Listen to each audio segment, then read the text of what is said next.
Transpiration आज हम पढ़ने जा रहे हैं फैक्टर्स अफेक्टिंग ऑफ ट्रांसपीरेशन, वाष्पोत्सर्जन को प्रभावित करने वाले कारक, और उसमें भी एक पढ़ेंगे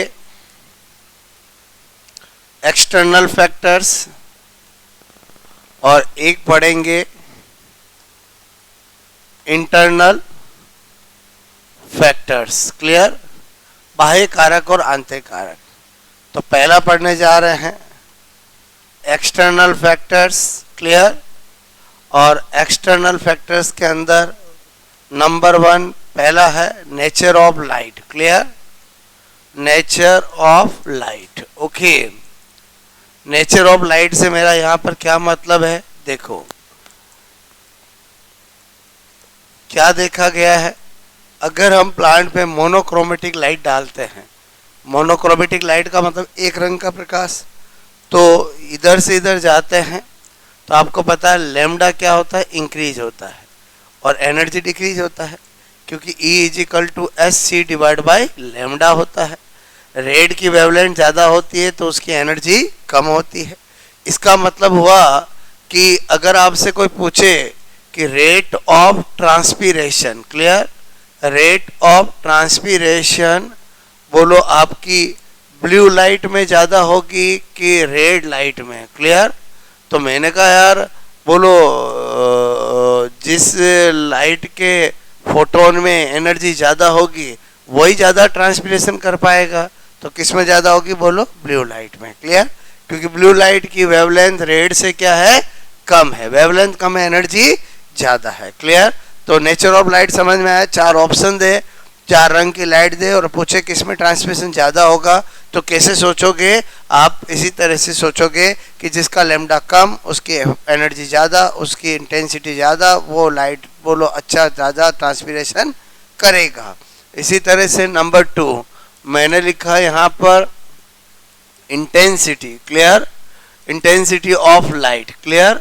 प्रकाश की तीव्रता। ठीक है, प्रकाश की तीव्रता। ठीक है, इंटेंसिटी ऑफ लाइट की बात करूं तो यहाँ पर क्या बात कर रहा हूँ? Rate of transpiration. Clear?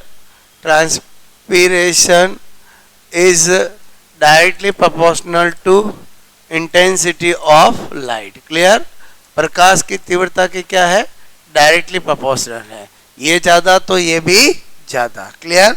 Okay, तीसरा मैंने कहा टेम्परेचर। ठीक है, या मैं यहाँ पर लिखूँ इफेक्ट ऑफ टेम्परेचर। ओके, तो हम क्या देखते हैं कि rate of transpiration, clear, rate of transpiration is directly proportional to temperature, क्योंकि जब भी टेम्परेचर ज़्यादा बढ़ेगा तो अपने आप ही रेट ऑफ ट्रांसपीरेशन ज़्यादा होगा। तो बोलो कोई भी बायोलॉजिकल प्रोसेस होता है, transpiration is a biological process, पहली लाइन ही टॉपिक का यही बोला था, तो उसका टेम्परेचर कोफिशिएंट जरूर होता है। तो यहाँ पर अगर वो टेम्परेचर से अफेक्ट होता है तो यहाँ पर मैंने लिखा temperature, temperature okay, coefficient of transpiration. Clear? और वो होता है 2। इसका मतलब ये होता है कि इसका मीनिंग क्या है, अर्थ क्या है कि 10 डिग्री सेंटीग्रेड टेम्परेचर, ठीक है, इंक्रीज करने पर आर मतलब रेट ऑफ ट्रांसपीरेशन। ठीक है, आर बार बार पूरा नहीं लिखकर आर 2 टाइम्स, क्लियर, 2 गुना, ठीक है, इंक्रीज हो जाती है, ये मतलब होता है। बात समझ में आए? बोलो ओके। तो इसका मतलब हुआ rate of transpiration directly proportional to temperature. Number 4 बात करूं मैंने कहा effect of CO2 gas. Clear? तो यहाँ पर मैंने कहा rate of transpiration, clear, okay, is inversely proportional to, बोलो मैंने कहा CO2 गैस। क्लियर? जितनी ज़्यादा CO2 गैस होगी उतनी रेट ऑफ ट्रांसपीरेशन कम होगा, इसीलिए CO2 गैस को एंटी ट्रांसपीरेशन गैस माना जाता है। क्लियर? बोलो इसलिए CO2 को CO2 को क्या माना जाता है? एंटी ट्रांसपीरेशन बोलो gas. Clear? Anti transpiration gas मतलब क्या कहना चाहता हूं? प्रति वाष्पो उत्सर्जक गैस। ठीक है, बोलो माना जाता है। ठीक है, माना जाता है। ओके, अच्छा उसके बाद नंबर देखें, बोलो number 5 effect of humidity. Clear? कोई भी फैक्टर हो, आपको ये याद नहीं करना है कि डायरेक्टली एक इन्वर्सली है, खुद पता लगाओ। जब ह्यूमिडिटी ज़्यादा होती है तो ट्रांसपिरेशन कम होता है कि ज़्यादा होता है? कम होता है, तो इसका मतलब इन्वर्सली प्रोपोर्शनल। जब CO2 ज़्यादा होती है तो ट्रांसपिरेशन कम होता है कि ज़्यादा होता है? कम होता है, तो इन्वर्सली प्रोपोर्शनल। जो टेम्परेचर ज़्यादा होता है तो ट्रांसपिरेशन ज़्यादा होता है कम होता है? ज़्यादा होता है, तो डायरेक्टली प्रोपोर्शनल।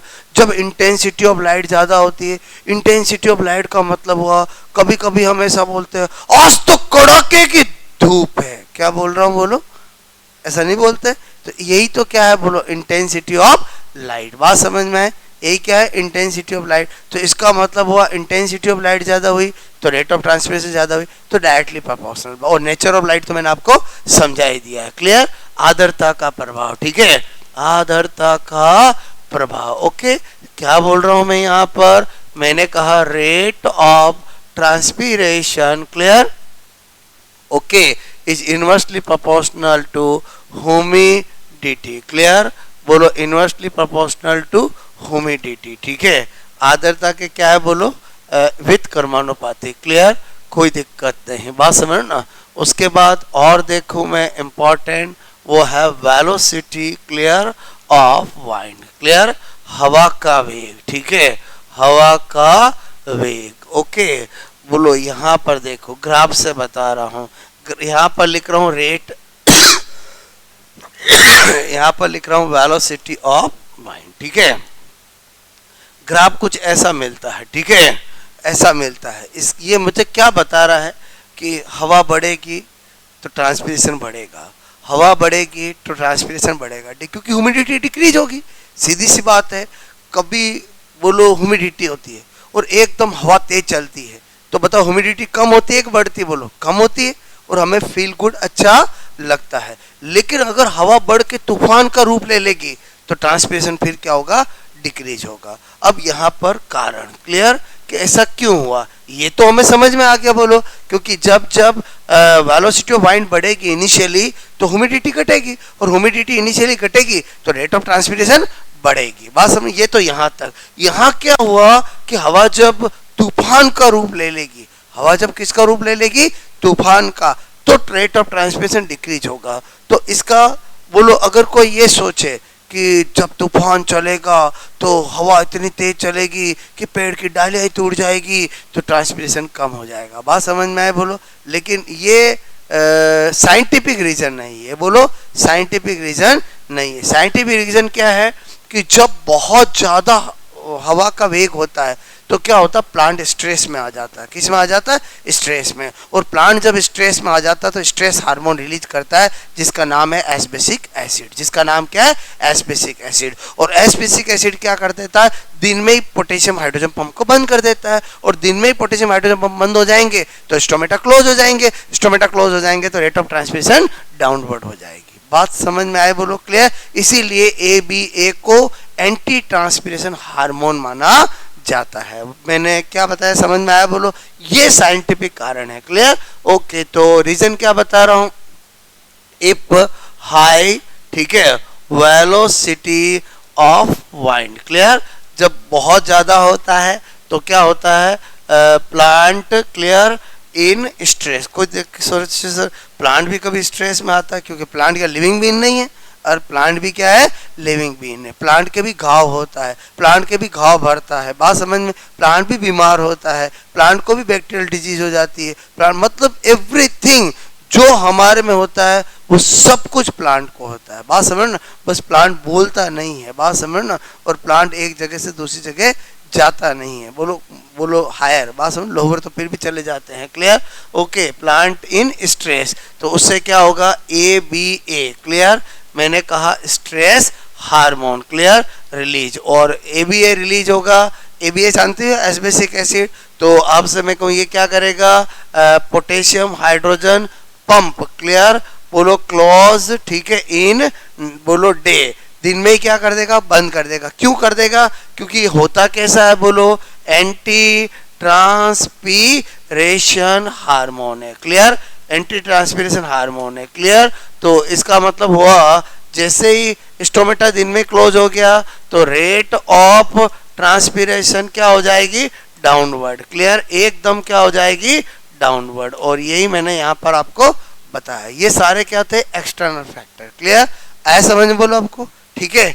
अब यहाँ से ज्यादातर एग्जाम में क्वेश्चन पूछा गया है, ये प्रतिवाष्पोषण हार्मोन कौन होता है, ABA। एंटी ट्रांसपीरेशन गैस कौन सी होती है, ऐसा नहीं एंटी ट्रांसपीरेशन देखते कूद पड़े एस बेसिक पे, पता चला उसने पूछा क्या है, anti transpiration gas, ABA gas नहीं है, बोलो हार्मोन में एक ही गैस होता है वो इथाइलिन होता है, बट वो एंटी ट्रांसपीरेशन नहीं है। बोलो आपको एंटी ट्रांसपीरेशन गैस पूछे तो CO2, हार्मोन पूछे तो ABA, क्लियर, ओके। अब मैंने कहा आपको internal factor, clear, internal factors की बात करें, ओके। तो मैंने कहा नंबर 1 पहला क्या है, बोलो thickness, clear, thickness of cuticle, clear, cuticle, बोलो थिकनेस ऑफ क्यूटिकल, ठीक है। बोलो डायरेक्टली कि इनवर्सली प्रोपोर्शनल, डायरेक्टली कि इनवर्सली, मतलब मैंने कहा हम इंटरनल फैक्टर देख रहे हैं, इंटरनल और एक्सटर्नल फैक्टर का मतलब समझते हो, factors related to environment is external factor, factors related to itself plant वो क्या है, इंटरनल फैक्टर। अगर प्लांट की थिकनेस क्यूटिकल की ज़्यादा है तो ट्रांसमिशन कम होगा कि ज़्यादा होगा, कम ही होगा, बोलो। तो इन्वर्सली करो डायरेक्टली करो, इन्वर्सली, क्लियर। तो मैंने कहा rate of transpiration, clear, okay, is inversely proportional to thickness, thickness of cuticle. देखो मैं लैंग्वेज नहीं लिख रहा हूं, ऐसे बता रहा हूं, समझ में आया, बोलो फैक्टर्स हमेशा ऐसे ही पढ़े जाते हैं, क्लियर, ओके। नंबर 2 यहां पर मैंने लिखा, बोलो सरफेस एरिया ऑफ लीफ, ठीक है, बोलो surface area of leaf, okay. बताओ डायरेक्टली कि इनवर्सली, बोलो डायरेक्टली, क्योंकि लीफ का सरफेस एरिया ज्यादा होगा, नंबर ऑफ स्टोमेटा ज्यादा होंगे, नंबर ऑफ स्टोमेटा ज्यादा होंगे तो ट्रांसमिशन ज्यादा होगा, क्लियर। तो रेट ऑफ ट्रांसपीरेशन, क्लियर, बोलो is directly proportional to surface area of leaf, ठीक है, ओके, ओके, ओके। और इंटरनल फैक्टर बता रहा हूं, मैंने कहा एक और देखो इंटरनल फैक्टर, यहां पर मैंने लिखा, ओके, प्रेजेंस, क्लियर, मैंने लिखा यहां पर presence of sunken stomata, clear, धसे हुए रंध्रों की उपस्थिति, ठीक है, बोलो धसे हुए, जीरोफाइट का करेक्टर है, जो सकुलेंट जीरोफाइट होते हैं उनमें स्टोमेटा सघन, बोलो अंदर धसे हुए रहते हैं, तो वो उससे ट्रांसमिशन कम होगा कि ज़्यादा होगा, कम होगा, क्लियर, धसे हुए रंध्रों की उपस्थिति, क्लियर, ओके। तो R is inversely proportional to, बोलो मैंने कहा यहाँ पर प्रेजेंस, क्लियर, बोलो presence of sunken, clear, stomata, clear. तो आई थिंक मेरी बात समझ में आए, बोलो आपको, पहले बताओ सारे फैक्टर समझ में, 1% याद करने की, रटने की जरूरत नहीं है। पूरी प्लांट फिजियोलॉजी में दो ही के फैक्टर इंपॉर्टेंट है, एक फोटोसिंथेसिस और एक ट्रांसपीरेशन, जिनको हमें लॉजिकल पढ़ना पड़ता है, ठीक है। तो फटाफट सुपरफास्ट की तरह नोट करो।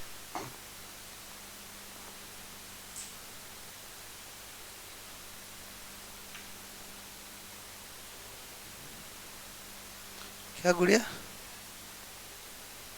हाँ बिल्कुल कर रहा है ना, बट यहाँ ये वाइंडो वेलोसिटी तो एक्सटर्नल है ना, हाँ ठीक है,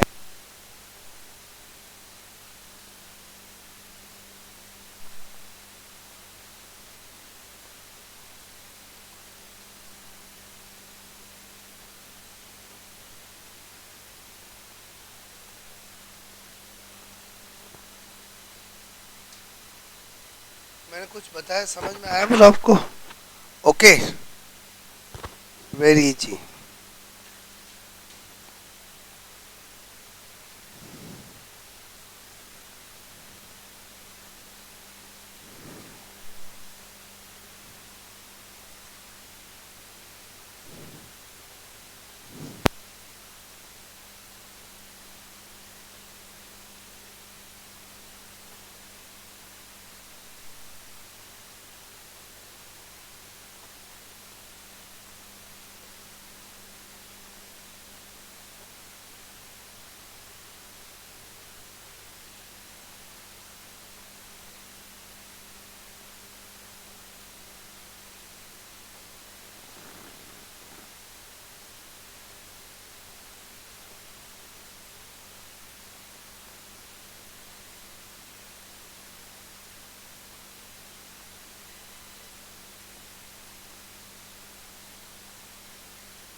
हो गया।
टू, और टू का मतलब ये होता है कि अगर 10 डिग्री सेंटीग्रेड टेम्परेचर इंक्रीज करोगे तो रेट ऑफ ट्रांसपीरेशन, ठीक है, 2 गुना इंक्रीज हो जाती है। ठीक है,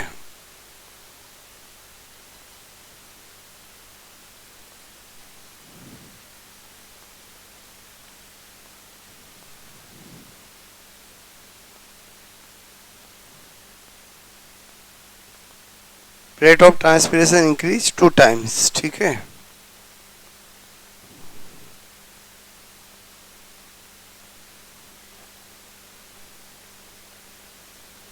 ओके।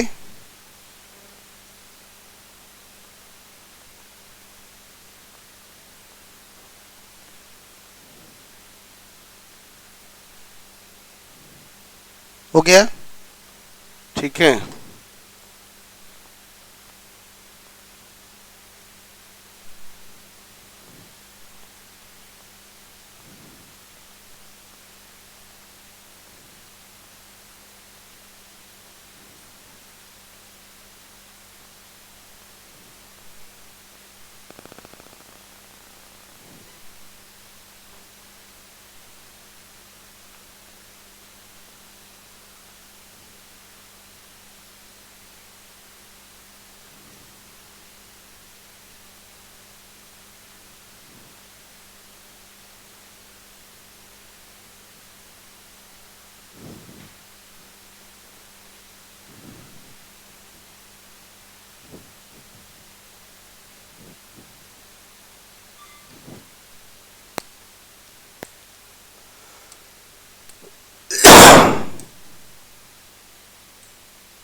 ओके,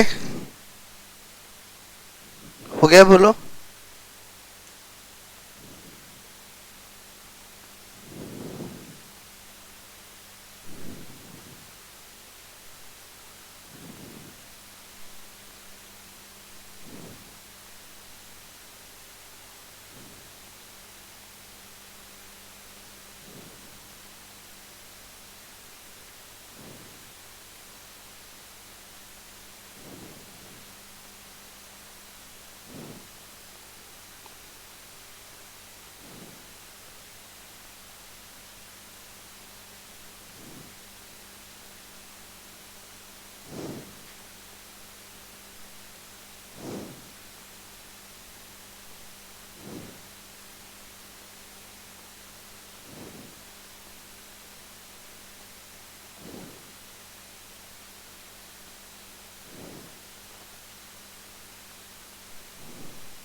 ओके,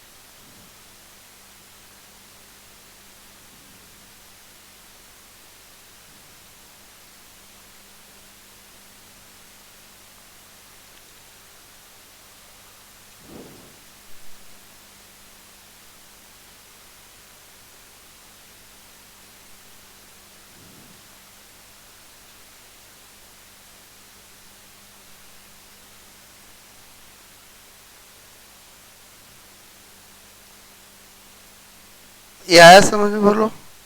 ठीक है, जो पहले मैंने बोला वो किसी के भी दिमाग में आ सकता है, लेकिन वो साइंटिफिक रीजन नहीं है। ठीक है,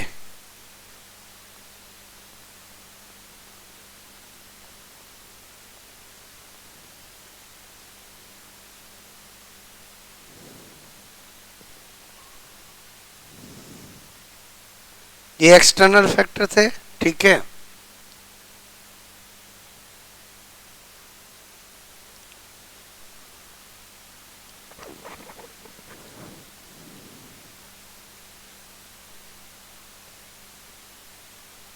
ओके,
ओके।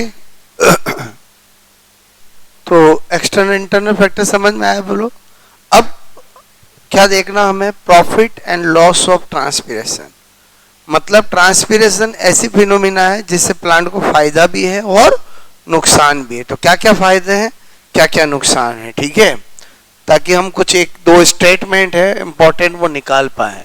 तो मैंने कहा वाष्प उत्सर्जन, ठीक है, का से लाभ तथा हानि, मतलब profit and loss of transpiration. Clear, profit and loss of transpiration, ठीक है।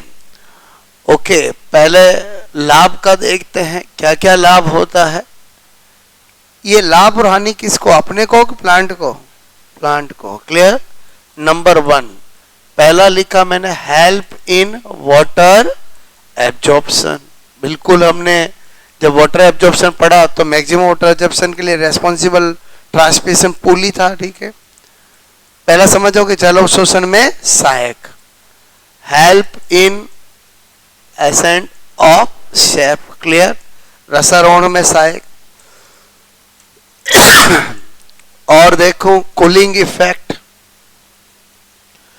ट्रांसपीरेशन होता है, वाटर वेपर की फॉर्म में निकलता है, तो प्लांट को क्या होता है, कूलिंग इफेक्ट भी होता है, ठीक है। हेल्प इन वाटर कंडक्शन, ठीक है, जल सेवन में भी सहायक होता है। अब हानियां क्या है, ठीक है, हानि।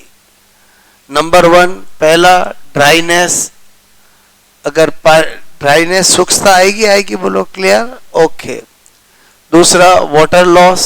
क्लियर, वाटर लॉस मतलब ऐसा माना जाता है एक प्लांट जितना वाटर एब्जॉर्प्शन करता है उसका केवल 1% अपनी मेटाबॉलिज्म में यूज करता है, 99% वाटर वापस वेपोराइज हो जाता है, निकल जाता है। क्लियर, तो वाटर लॉस, ठीक है। अब और क्या है कि प्लांट कभी कभी टेम्परेरी, ठीक है, टेम्परेरी विल्टिंग और कभी कभी परमानेंट विल्टिंग में चला जाता है, ठीक है। मलानी, ओके, स्थायी मलानी, ये भी हानि है किसकी बोलो, ट्रांसपीरेशन से। क्लियर, पहले बताओ ये वर्ड सुना नहीं सुना बोलो, मतलब अस्थायी, ठीक है, मलानी तथा स्थायी। कोई के सर मैंने तो कभी देखा ही नहीं है, देखो मैं अभी फील कराता हूँ आपको। कभी आपने देखा होगा कि शाम की 3-4 बजी है, प्लांट एकदम यूं हो गया है, बात समझ में आए बोलो, और जैसे आपने 4-6 बजे पानी दिया या सुबह प्लांट मुरझाया हुआ है एकदम, पानी दिया, प्लांट की पत्तियां सब खिल गई है, तो that is called temporary Malani. बात समझ में आए बोलो। और परमानेंट का मतलब है कि प्लांट पहले टेम्परेरी में जाता है, आपने ध्यान नहीं दिया, 2-4 दिन पानी नहीं पिलाया, और फिर आप पानी पिला रहे हो, कितना ही पानी पिलाओ, प्लांट कहता अब तो मैं किस में चला गया हूँ, परमानेंट बनाने, और फिर प्लांट क्या हो जाएगा, डेड हो जाएगा। ये दोनों ही आपको देखने को मिलते हैं। क्लियर, और कभी कभी प्लांट जो है स्पेशली जीरोफाइट ट्रांसपीरेशन को कम करने के लिए अपने ऊपर ओवर ग्रोथ कर लेते हैं, लीफ की साइज बोलो मोटी लीफ की फोटो कर लेते हैं, ठीक है। तो मैं ये लिख दूं ओवर ग्रोथ, ठीक है, ऑन प्लांट, ठीक है। ये भी क्या होता है बोलो, इन स्पेशली जीरोफाइट। क्लियर, तो ये भी लॉस है किसका बोलो, ट्रांसपीरेशन का। तो इसका मतलब अगर कोई चीज ऐसी है जिसका प्रॉफिट भी है और लॉस भी है तो उसको छोड़ नहीं सकते हैं। बात समझ में आए बोलो। ओके, तो इसके लिए क्या है, यहाँ पर 2 स्टेटमेंट दिए गए हैं, ठीक है, दोनों बड़े इंपॉर्टेंट। एक है कर्टिस के अनुसार, according to Curtis. Curtis scientist हुआ है, उसने कहा है कि transpiration, clear, transpiration is necessary evil. Clear, मतलब वाष्पो उत्सर्जन एक आवश्यक बुराई है, ठीक है, आवश्यक बुराई है, ठीक है। तो 2 क्वेश्चन ये देख के पूछा जाए किसने दिया, तो थोड़ा सा ट्रिक ध्यान रखना। ओके ओके, ठीक है।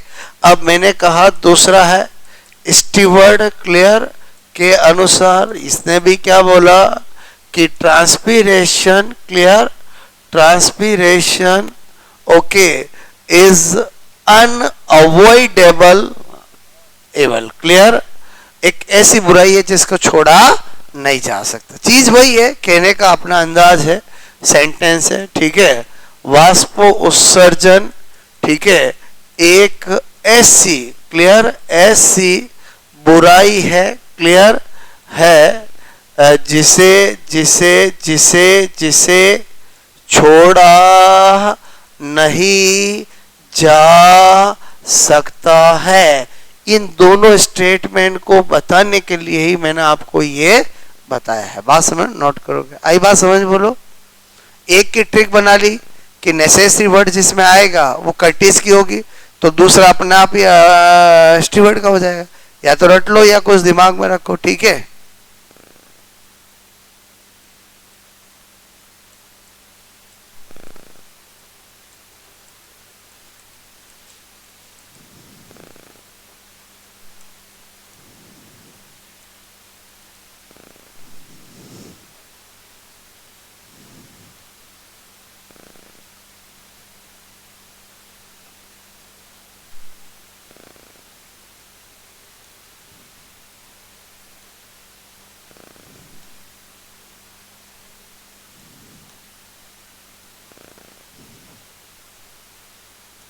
अच्छा, कोई कैसा ठंडापन कैसे हुआ ये समझ में आ गया? आप भी क्या करो, अपने ऊपर पानी डाल दो, धूप में खड़े हो जाओ, फिर देखो आपको जैसे जैसे पानी आपसे वेपोराइज होगा आपको ठंडा लगेगा। मेरी बात समझ में आए? बोलो ओके। धूप में मत खड़े हो, पंखे नीचे खड़े हो जाओ। अरे आप समझ के बोलो, ठीक है। तो प्लांट को भी कूलिंग इफेक्ट होता है। ये हो गया नोट? बोलो ठीक है।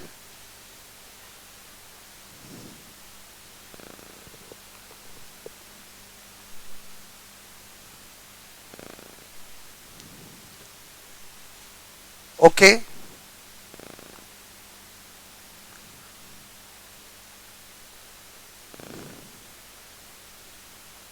आई बात समझ में?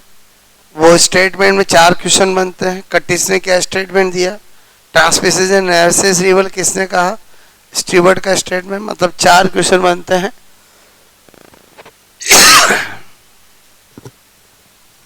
ओके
ओके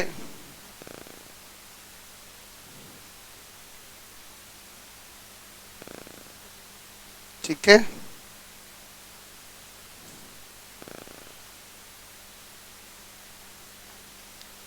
बात समझ में आए? बोलो ठीक है। तो तीसरा स्पेशल नोट बता रहा हूं मैं, बोलो क्लियर। देखो एक बहुत इंपॉर्टेंट चीज है, वो है स्टोमेटल इंडेक्स क्लियर। ओके अच्छे हायर एग्जाम में इसका क्वेश्चन आ जाता है, ठीक है। स्टोमेटल इंडेक्स नेट में भी पूछा गया है, ठीक है। देखो क्या होता है स्टोमेटल इंडेक्स, समझना। स्टोमेटल इंडेक्स का फॉर्मूला होता है S S plus E, clear.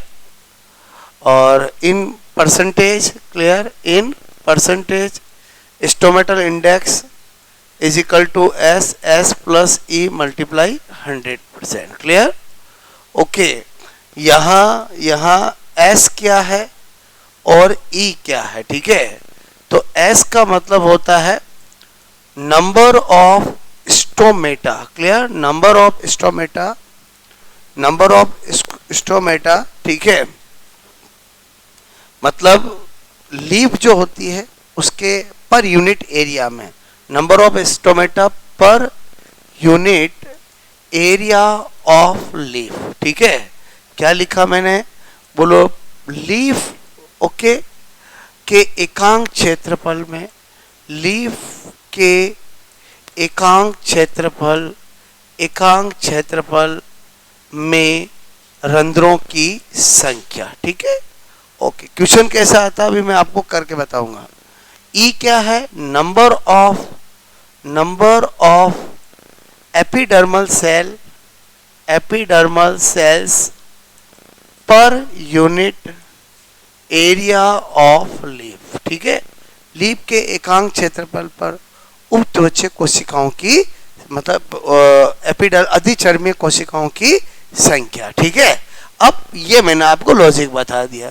दो तरह के क्वेश्चन आते हैं, एक तो पूछ ले स्टोमेटल इंडेक्स का फॉर्मूला क्या होता है, या फिर ऐसा क्वेश्चन पूछा गया है, ठीक है, कि यदि किसी प्लांट, ठीक है, में per unit area of leaf पर रंध्रों तथा एपिडर्मल सेल्स की संख्या क्रम से 50 और 150 है, क्लियर। कितनी है बोलो, 50 और 150 है। तो इस प्लांट, ठीक है, का stomatal index, clear, okay, S I बोलो होगा। ऑप्शन आते हैं, पहला 12.5%, 50%, 25%, क्लियर, ओके, 20%, ऐसे ऑप्शन आते हैं। बहुत इजी।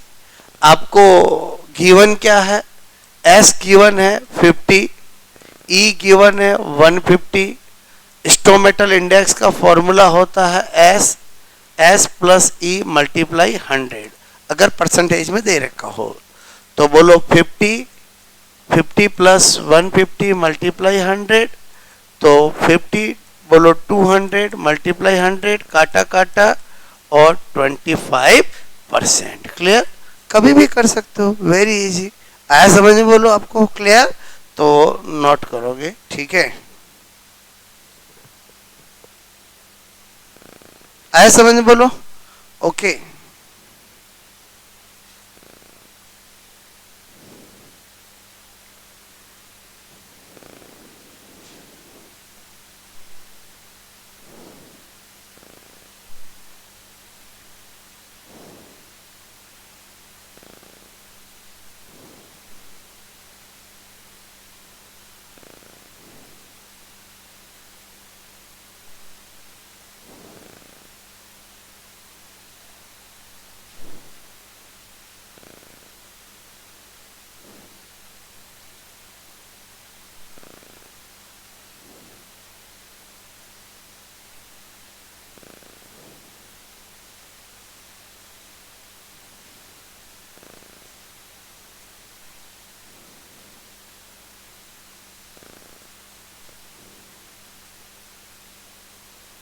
ओके,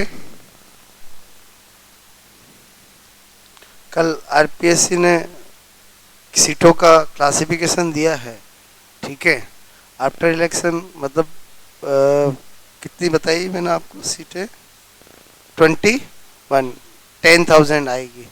मतलब गवर्नमेंट का रूल होता है जितनी सेकेंड सीटें वैकेंट होती है उसकी 50% एक बार निकालती है और रिमेनिंग डीपीसी हो गई है, डीपीसी होने के बाद का है ये, मतलब कल जो आया है वो सभी डिपार्टमेंट डीपीसी होने के बाद है। तो अपने गवर्नमेंट 5 साल के कार्यकाल में 2 बार वैकेंसी निकालती है, तो आधी अभी और आधी 2 साल बाद। क्लियर? तो 10,000 के आसपास आएगी, बात समझो ना। ऐसे ही सेकंड ग्रेड में 32,000 है, 15-16,000 अभी आएगी, 15-16,000 2 साल बाद, है ना। मतलब डीपीसी तो हो गई है, ठीक है।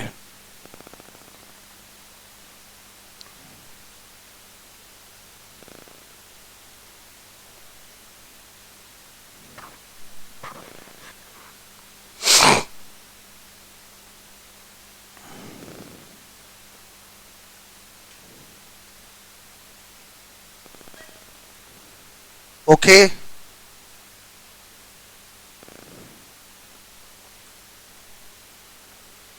तो कहानी समझ में आई बोलो आपको? ठीक है।